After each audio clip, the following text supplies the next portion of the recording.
Deməli, növbəti sualım bu olacaq ki, sizin ixtisasınız hansı sahələrlə əlaqəlidir? Mənim ixtisasım bir çox mühəndislik sahələri ilə əlaqəlidir.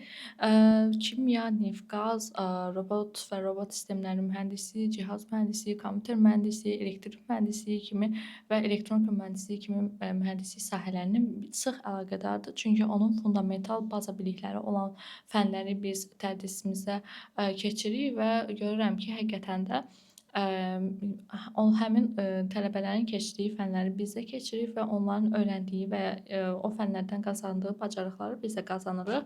Və buna görə də düşünürəm ki, proseslərin avtomatlaşması mühəndisliyi çox geniş bir sahəni əhatə edir. Və dediyim kimi, universitet həm sənaye, həm də qeyri-sənaye yönümlü fənləri ilə hazırlaşdırır bizi. Bu ixtisası bitirən tələbələr, belə deyək, sırf sənaye yönümlü əgər bir tələbə özünü görmək istəyirsə və ya bacarıqlarını inkişaf etdirmək istəyirsə, artıq o, belə deyək, daha çox elektrik mühəndisliyi yönümlü fənlərin və onun gətirdiyi imkanlarına yararlanmalıdır deyə düşünürəm. Çünki bu sahəni bitirənlər Control və Instrumentation Engineer and Electrical Engineer ola bilərlər. Buna görə də artıq onlar, belə deyək, SOCAR-da bu sahələr üzrə kifayət qədər vəzifələr var və eyni zamanda BP-də, ABB-də, sonra Schneider, Atina Ltd, Emerson kimi şirkətlərdə onlar işləyə bilərlər və hal-hazırda BAN-ın məzunları da orada işləyirlər böyük bir faizlə.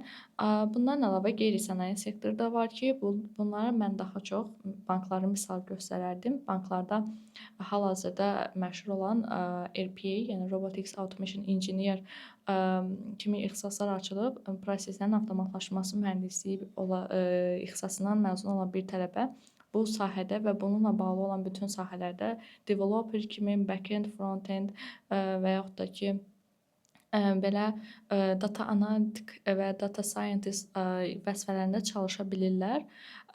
Belə deyək ki, bu tələbənin özünü harda görməsindən asılı olaraq bu ixtisas tələbəyə və məzunlara çox geniş şəkildə iş imkanları açır deyə düşünürəm.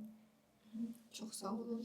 Son olaraq belə bir sual vermək istəyirdim ki, siz buradan tələbələrə bir mesaj göndərmək istəsəniz, bu nə olardı? Əslində bu olardı ki, seçdiyiniz universitetdən və ixtisasınızdan asılı olmayaraq həmişə inkişafın bir parçası olun və özünüzün ən yaxşı şəkildə, ən yaxşı versiyası olmağa çalışın və özünüzü, öz bacarıqlarınızı, öz qabiliyyətinizi harda inkişaf etdirə biləcəyinizi düşünürsünüzsə, o yolun ardınca gedin və heç vaxt xəyallarınızdan vaz keçməyin.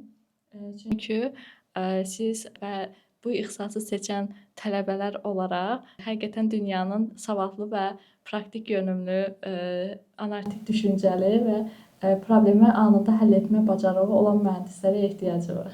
Çox sağ olun. Bugün bizə gəldiniz, qonaq oldunuz. Çox təşəkkür edirik. Buyurun, mən təşəkkür edirəm.